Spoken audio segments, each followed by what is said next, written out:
முதலிரவு முழு நிலவு பாலும் கொண்டு பழமும் கொண்டு புது கவிதை வளம் கொழிக்கும் மேனி என்னும் புத்தகத்தை சேல மறைக்குதாம். அதன் உள்ளிருக்கும் தத்துவத்தை காலையவன் படிப்பதற்கே மனம் முடித்ததாம். திருமணம் முடித்ததாம். இருமணம் தவித்ததாம்.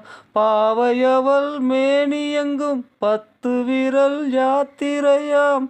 யாத்திரையின் தொல்லையிலே போனதெல்லாம் நித்திரையாம்.